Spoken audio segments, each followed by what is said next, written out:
Hello everyone, geographical concept की इस series में आपका एक बार फिर से बहुत बहुत स्वागत है। और मैं नरेंद्र कुमार आज आपके साथ जो टॉपिक डिस्कशन करने वाला हूं वो आपको पीछे थंबनेल पे नजर आ रहा होगा कि आज हमारा डिस्कशन रहेगा ट्रॉपिकल साइक्लोन्स पर, यानी कि उष्णकटिबंधीय चक्रवात पर। तो शुरू करते हैं, स्टार्ट करते हैं। लेकिन उससे पहले एक बात मैं बता दूं आपको कि आपको एक नोटबुक और आपको एक पेन, ये दोनों मेरे सेशन जब भी होते हैं तो आपको जरूर से जरूर अपने साथ रखने हैं, क्योंकि आपको बहुत सारे पॉइंट्स मैं बताऊंगा जो कि आपको नोट डाउन करने हैं। ये टॉपिक जो है ये लेस फैक्चुअल है, मोर कंसेप्चुअल है, इसलिए आपको समझना है, आपको अंडरस्टैंडिंग भी होनी चाहिए। और जो फैक्ट्स होंगे मैं आपको डिक्टेट करूंगा, जो आपके एग्जामिनेशन पॉइंट ऑफ व्यू से बहुत ज्यादा इंपॉर्टेंट है। चलिए तो शुरुआत करते हैं, स्टार्ट करते हैं। तो अब हम शुरू करते हैं ट्रॉपिकल साइक्लोन्स। तो जो ट्रॉपिकल साइक्लोन्स हैं, पहली बात कि सबसे पहले इसके नाम से पता चल रहा है कि ट्रॉपिकल साइक्लोन्स का अर्थ है हिंदी में उष्णकटिबंधीय चक्रवात। तो जो उष्णकटिबंधीय चक्रवात हैं वो कहां पर देखे जाते हैं? उष्णकटिबंधीय चक्रवात उष्णकटिबंधीय क्षेत्रों में ही, ऑब्वियस सी बात है, आपको देखे जाएंगे। लेकिन मैं आप एक सबसे पहला पॉइंट यहां पर क्लियर कर दूं कि अगर ये ग्लोब है, ये 0 डिग्री इक्वेटर है, तो ये 0 डिग्री इक्वेटर है, तो कभी भी आपको भूमध्य रेखा के आसपास साइक्लोन्स देखने को नहीं मिलेंगे। रीजन है, उसका कारण है क्योंकि कोरियोलिस फोर्स जो है वो Coriolis force near the equator, यानी कि भूमध्य रेखा के आसपास कितना होता है? Near the equator, near the, just give me a minute, near the equator क्या होता है? नियर द इक्वेटर नेग्लिजिबल होता है, यानी कि भूमध्य रेखा के आसपास कोरियोलिस फोर्स नहीं होगा। और साइक्लोन्स क्या होते हैं? बेसिकली एक रोटेटरी सिस्टम होता है, तो इसलिए ये आपको हमेशा कहां देखने को मिलेंगे? जहां पर कोरियोलिस फोर्स इफेक्टिव होगा, जहां पर कोरियोलिस फोर्स काम करेगा। तो पहली बात क्लियर होगी, ओके। अब हम बात करते हैं ट्रॉपिकल साइक्लोन्स की। तो ट्रॉपिकल साइक्लोन्स जो सबसे बेस्ट डेवलप होते हैं वो सबसे बेस्ट डेवलप होते हैं 10 degree latitude north and south के अप्रोक्स। नॉर्थ नदर्न हेमिस्फीयर में भी, सदर्न हेमिस्फीयर में भी लगभग 10 डिग्री जो लैटिट्यूड है, उस 10 डिग्री लैटिट्यूड के आसपास बेस्ट डेवलप होते हैं। इससे ऊपर भी देखे जाते हैं, इससे नीचे भी देखे जाते हैं, ओके। दूसरी बात, ट्रॉपिकल साइक्लोन्स जो हैं वो हमेशा किस पर क्रिएट होते हैं? वाटर सरफेस पर क्रिएट होते हैं, यानी कि ये हमेशा कहां पर क्रिएट होंगे? ओशंस पर क्रिएट होंगे, यानी कि केवल और केवल कहां पर बनते हैं? समुद्रों पर बनते हैं। अगर ये समुद्रों पर बनते हैं तो उसका कारण है, उसका रीजन है कि ट्रॉपिकल साइक्लोन्स जो होते हैं basically they are fed by the latent heat of condensation of water. संघनन की जो गुप्त उष्मा होती है, जो लेटेंट हीट ऑफ कंडेंसेशन होती है, जिसको हिंदी में संघनन की गुप्त उष्मा कहते हैं, ये उसी के द्वारा क्या किए जाते हैं? फेड किए जाते हैं। तो आप लिख सकते हैं यहां पर कि because they are fed by latent heat of condensation, latent heat of condensation, okay.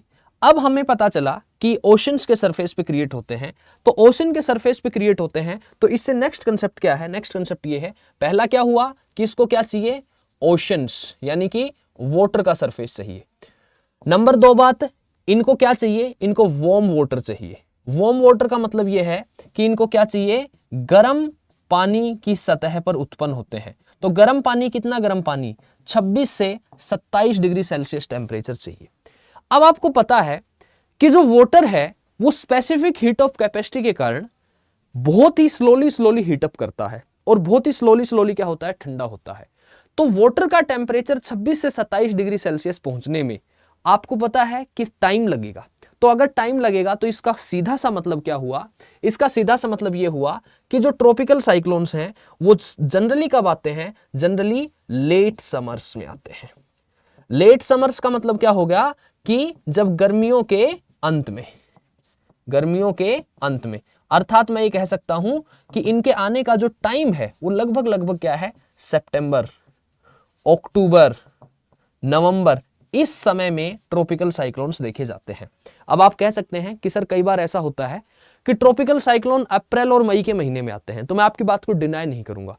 वो जो ट्रॉपिकल साइक्लोन्स आते हैं वो tropical cyclones basically global warming की वजह से आते हैं, और वो साइक्लोन्स जो होते हैं दे आर लेस पावरफुल, वो कम पावरफुल होते हैं, जबकि जो लेट समर्स में आते हैं वो साइक्लोन्स ज्यादा पावरफुल होते हैं। नंबर 4 बात, जो ट्रॉपिकल साइक्लोन्स होते हैं इनका जो डायमीटर होता है, यानी कि इनका जो एरिया होता है, डायमीटर मतलब इनका व्यास, इनका क्षेत्र कह सकते हैं आप, इनका जो क्षेत्र होता है वो क्या होता है? लगभग 250-300 किलोमीटर के आसपास होता है। तो तो 300 किलोमीटर के आसपास होता है तो हम ये कह सकते हैं कि ट्रॉपिकल साइक्लोन्स का एरिया कम होता है। और ट्रॉपिकल साइक्लोन्स का एरिया कम होने के कारण ये क्या करते हैं, डिस्ट्रक्शन ज्यादा करते हैं। ये डिस्ट्रक्शन क्या होती करते हैं, ज्यादा करते हैं। तो आपको मैं उम्मीद करूंगा ये बातें समझ में आ गई होंगी। ओशंस पे क्रिएट होते हैं, भूमि को टच करते हैं, भूमि को टच करते ही ये मर जाते हैं और इसी वजह से इन्हें लैंडफॉल भी कहा जाता है कि जैसे ही लैंड को टच किया, लैंड को टच करते ही फॉल हो गए, गिर गए, मर गए।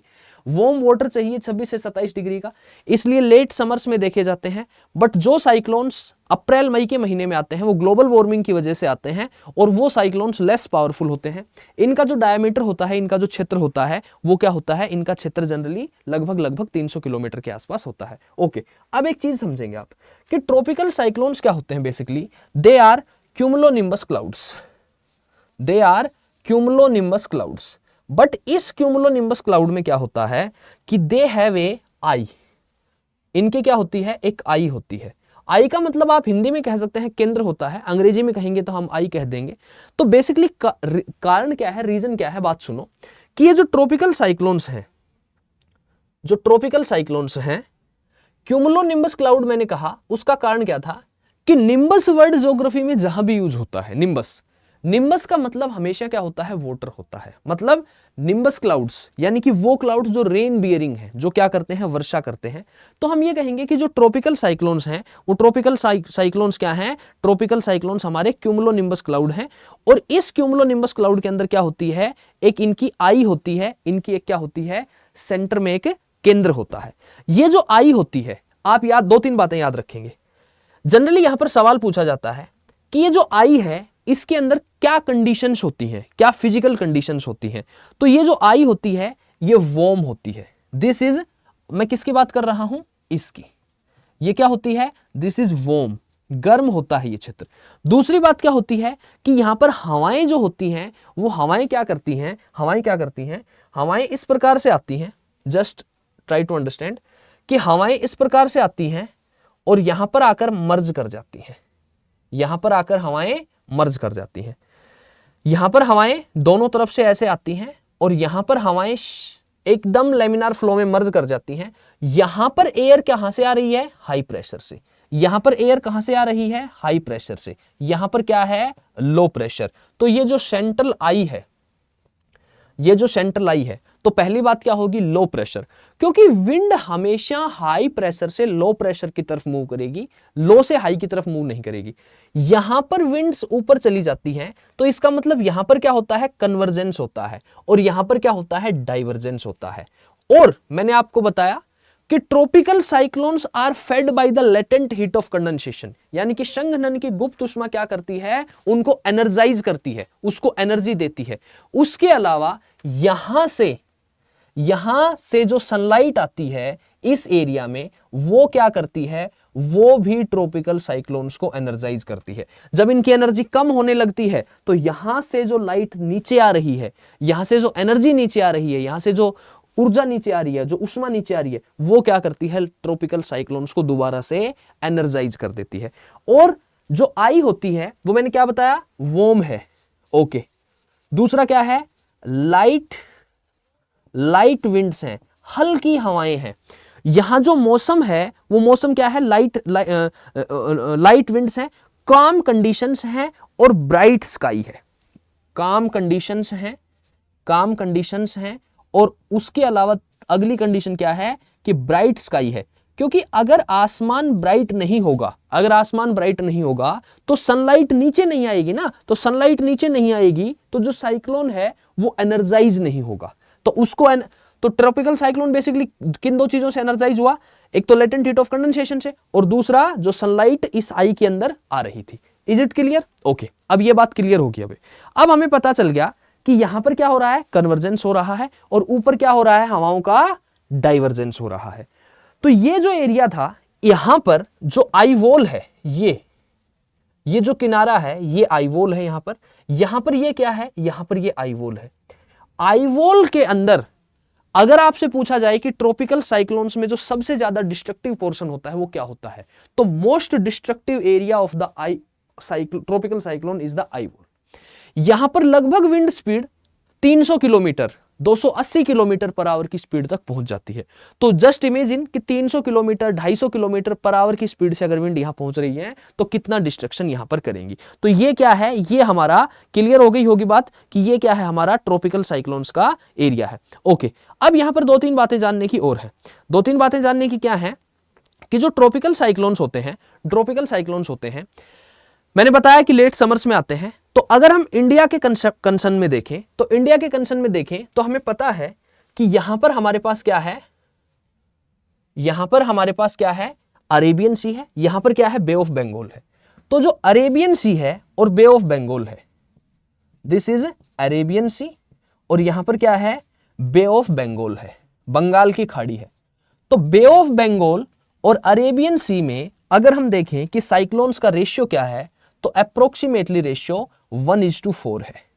यानी कि यहां जब 4 बार साइक्लोन आएगा तो यहां पर 1 बार साइक्लोन आएगा। अब आप पूछेंगे कि सर इसका कारण क्या है, इसका रीजन क्या है? तो इसका जो रीजन है, इसका जो कारण है, वो 2-3 बड़े आसान से कारण है कि एक तो बे ऑफ बंगाल का एरिया कम है, तो छोटा एरिया होने के कारण वो हीट जल्दी हो जाता है, वो गर्म जल्दी हो जाता है। और मैंने आपको बताया कि टेम्परेचर 26 से 27 डिग्री सेल्सियस चाहिए। दूसरी बात, यहां पर एक रिवर आती है गंगा, यहां एक रिवर आती है ब्रह्मपुत्रा, यहां और रिवर्स हैं और नदियां हैं, कृष्णा है, कावेरी है, गोदावरी है। ये सारी नदियां कहां पर जाकर मिलती हैं, बे ऑफ बंगाल में गिरती हैं।